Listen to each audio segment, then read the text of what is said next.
सभी ने अपने अपने हिसाब से लगभग सारे मुद्दे तो आ ही गए हैं, इसलिए मैं कुछ नया बताऊंगी ऐसा नहीं है, परंतु सबका समायोजन करके एक व्यवस्थित खाका तैयार करना और उस खाका या फ्रेम जो है उसके ऊपर हमारे विचार समायोजित करते जाना, तो एक पूरा चित्र हमारे पास बनेगा।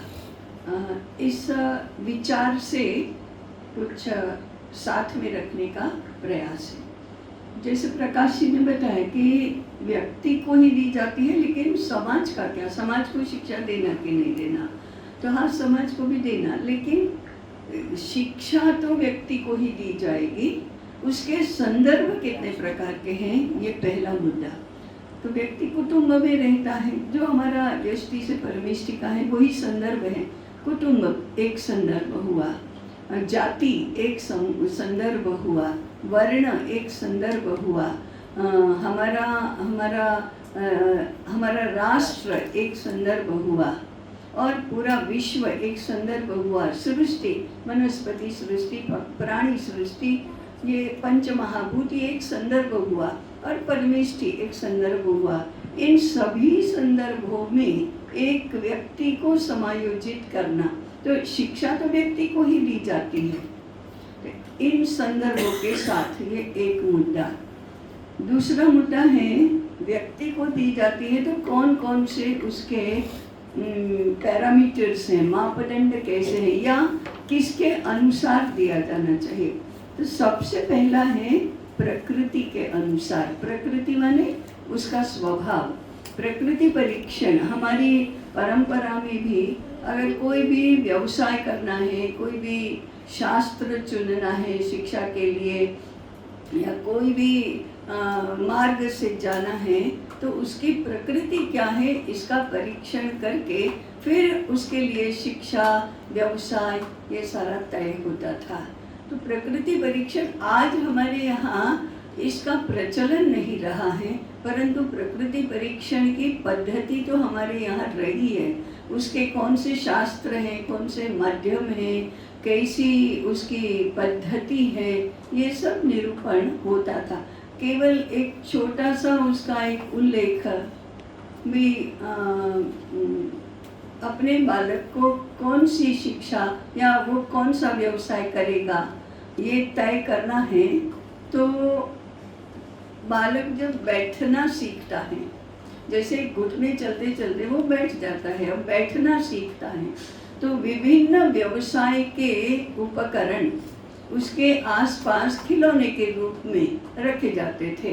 जैसे लेखनी और पुस्तक है, जैसे धनुष्य बाण है, जैसे हथौड़ा और ये हैं, ऐसे विभिन्न व्यवसायों के उपकरण वहाँ रखे जाते थे। फिर वो अपनी रुचि से, आप पीछे से प्रमोट कर करके नहीं कि ये बोले बोले बोले, ऐसे नहीं, वो अपनी रुचि से अपनी प्रेरणा से जिसको खेलने के लिए पसंद करता था और हमेशा उससे खेला करता था, वो उसका व्यवसाय है। अब ये किसने चयन किया, किसने तय किया, उसने स्वयं ने तय किया। कैसे तय किया, उसकी प्रकृति के अनुसार उसने तय किया। आज कहते हैं ना कि किसको क्या करना है, किसको क्या, उसकी स्वतंत्रता है, उसकी मर्जी है। तो वो तो 20 वर्ष की आयु में, 25 वर्ष की आयु में स्वयं तय ही नहीं कर पाता है, ये स्वयं तय करता था। तो इसके ऊपर आज तो किसी की श्रद्धा ही नहीं है, इसके ऊपर विश्वास ही नहीं है, परंतु अनेक माध्यमों से पहले प्रकृति तय की जाती है, उसके अनुसार उसकी शिक्षा की व्यवस्था कर। एक दूसरा है आयु की अवस्था के अनुसार, जो अभी राजेंद्र जी ने पूरा वर्णन किया। हम लोगों ने यहाँ चर्चा में गर्भ संस्कार, गर्भावस्था और थोड़ा बहुत शिशु अवस्था पर अधिक चर्चा की। मुझे लगता है कि हमको उल्टा आने की आवश्यकता है। गर्भावस्था से लेकर वृद्धावस्था तक का है। वृद्धावस्था सबसे अधिक चिंता करने योग्य है।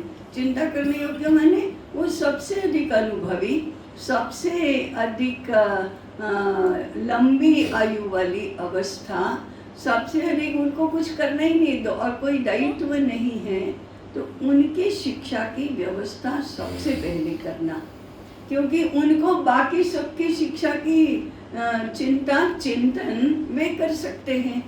तो वृद्धावस्था की शिक्षा क्या होगी इसके ऊपर चिंतन कौन कर सकता है? उनसे छोटे तो नहीं कर सकते, क्योंकि उन्होंने तो अनुभव ही नहीं किया है वृद्धावस्था क्या होती है। तो जो सीनियर वृद्ध हैं, वृद्धों ने अपने बारे में भी चिंतन करना और बाकी सारी अवस्थाओं के लिए भी करना, क्योंकि वो तो उनमें से गुजर कर आप पहुँचे हैं, इसलिए उनको साधक बाधक सभी प्रकार का अनुभव है। फिर प्रौढ़ों ने, फिर युवाओं ने, तो फिर किशोर, बाल, शिशु, गर्भावस्था, ऐसे ऊपर से लेकर नीचे तक हमें ये दूसरा फ्रेम का एक दूसरा आयाम हुआ कि अवस्था के अनुसार। तीसरा आश्रम के अनुसार, वो भी संन्यास्ताश्रम, वानप्रस्थाश्रम, गृहस्थाश्रम और ब्रह्मचर्याश्रम। और वानप्रस्थ लोगों को तो याद करना भी अच्छा नहीं लगता कि हम वानप्रस्थ हैं, और संन्यास्त का वो तो कोई कोई ही जाएंगे। बाकी जो घर में रहकर ही 80 वर्ष के लिए हैं, तो वो संन्यास्ताश्रम का विचार नहीं करेंगे क्या? वृत्ति संन्यास्त होती है। फिर एक व्यवस्था, भगवे वस्त्र पहनना, अनिकेत होना, समाज में नहीं रहना, ये सारी तो एक आयाम है उसका।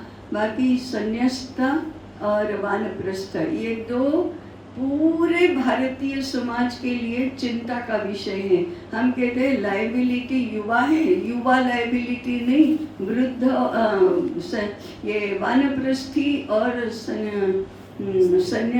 सन्यासी, ये उस आयु के, उस आश्रम के लोग सबसे ज़्यादा लायबिलिटी है कि नहीं है? आप विचार करके देखो। ना अपने बारे में चिंता करते हैं, ना दूसरों को अपने बारे में चिंता करने देते हैं, और ये स्मरण में भी नहीं है कि ऐसा भी कुछ करना होता है। वो और ही संदर्भों में अपने आप को रखते हैं और सोचते हैं। तो तीसरा फ्रेम हमारा है आश्रम के अनुसार। चौथा फ्रेम है वर्ण और जाति के अनुसार। अब वो कल हम चर्चा कर रहे थे, वर्ण और जाति कितना पेचीदा मामला बन गया है। पेचीदे तो सब है, ले वर्ण और जाति राजनीतिक क्षेत्र के लोगों ने पकड़ लिया है, इसलिए उसको और भी उलझा दिया है। परंतु वर्ण और जाति के अनुसार शिक्षा की व्यवस्था करना, क्योंकि जब इंटेग्रल हम एक समग्र की बात करते हैं तो ये भी आएगा ही, क्योंकि समाज के व्यवसाय, समाज की अर्थव्यवस्था, समाज की संबंधों की व्यवस्था, ये यदि ठीक करना है और व्यवस्थित करना है तो वर्ण और जाति की कोई न कोई व्यवस्था तो हमको करनी ही पड़ेगी। इसलिए जाति के अनुसार, वर्ण के अनुसार शिक्षा की व्यवस्था। तो फिर ब्राह्मण कौन है, क्षत्रिय कौन है, वैश्य कौन है, शूद्र कौन है, इसकी मीमांसा युगानुकूल करना चाहिए। परंतु उसके अनुसार उनके व्यवसाय कैसे निर्धारित होंगे, फिर उनकी जाति किसको कहते हैं, और जाति का व्यवसाय क्या होता है, उस व्यवसाय की शिक्षा क्या होती है। तो वर्ण और जाति ये और एक फ्रेम है। और उसके बाद तो एक तो ये फ्रेम अलग अलग, पहला था हमारे संदर्भ, कुटुंब माने समष्टि, सृष्टि, परमेष्टि, ये थे। दूसरा ये समष्टि के अंतर्गत ये सारी बातें हुई। अब तीसरा एक जो स्तर है वो है कैसे कैसे ये बताया जाता है कि हाँ इसको आधार मानो। तो एक संबंधों को डिफाइन करना, संबंधों को डिफाइन करना माने एक तो सभी के साथ हमारे संबंधों के आधार क्या होंगे? तो सबसे पहले आत्मीयता, आत्मीयता निर्माण करने वाली शिक्षा योजना होनी चाहिए, आत्मीयता। दूसरा है कर्तव्य भावना। कर्तव्य के बिना कोई अपनी भूमिका कैसे निभा सकेगा? उसको पता होना चाहिए, राजा को पता होना चाहिए कि मेरा प्रजा के प्रति क्या कर्तव्य है, या पुत्र को पता होना चाहिए कि मेरा माता पिता के प्रति क्या कर्तव्य है। तो व्यापारी को पता होना चाहिए कि मेरा ग्राहकों के प्रति क्या कर्तव्य है। तो दूसरा मुद्दा होगा कर्तव्य भावना। तीसरा होगा दायित्व बोध, मेरी क्या जिम्मेदारी बनती है, ये तीसरा उसका आयाम होगा। चौथा होगा कौशल विकास। सभी भूमिकाएं, जो भी मेरा दायित्व है, जो भी मेरा कर्तव्य है, जो भी मेरा संबंध है, उसके अनुसार मेरे में कुशलता भी आनी चाहिए ना। मैं अध्यापक हूँ और मुझे मेरी भाषा शुद्धि नहीं है, तो ये तो कुशलता नहीं हुई, मैं कैसे अध्यापक बनूंगी? तो कुशलता अर्जित करना। और फिर वृत्ति, मेरी वृत्ति कैसी है? मेरी सेवा वृत्ति है कि स्वार्थ वृत्ति है? तो ये वृत्ति निर्माण करना। तो ये एक और फ्रेमवर्क हुआ।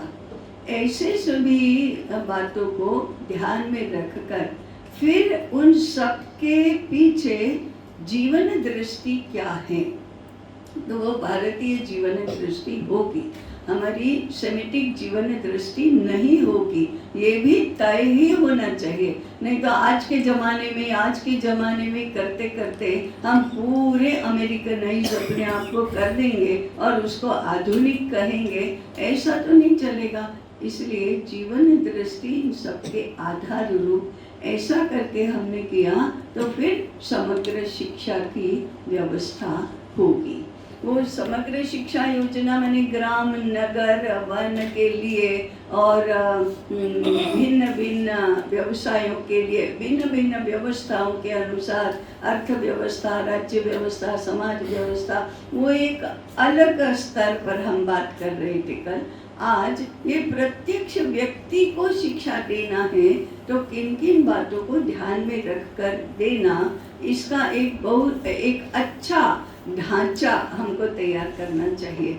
इतनी खूंटियाँ हैं, एक आश्रम है, एक वर्ण है, एक आयु की अवस्था है, एक मेरी भूमिका है, एक संदर्भ है। इस प्रकार से भिन्न भिन्न ऐसे खूंटी बनाकर, ऐसे फ्रेम बनाकर फिर उसमें ये इस बालक को शिक्षा देनी है ना, वो किस वर्ण का है, किस जाति का है, कौन से आश्रम में अभी वो है, किस कुटुंब के साथ संबंधित, कौन से राष्ट्र के लिए है, कौन से समाज, कौन से व्यवसाय को बिलोंग करता है, ऐसा सारा उसकी प्रकृति कैसी है, ये सारा देखकर उसके लिए शिक्षा की योजना करना, ये व्यक्ति के लिए। अब एक ऐसे 15 व्यक्ति एक कक्षा में हो सकते हैं, तो फिर उन सबको समान पद्धति से शिक्षा दी जाएगी।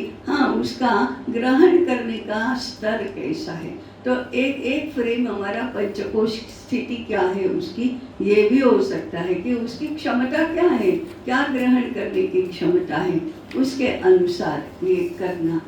इस प्रकार का फ्रेमवर्क समग्र शिक्षा के लिए हो सकता है। आप इसके ऊपर विचार करिए कि इसमें हम अब डिटेलिंग कैसे करेंगे।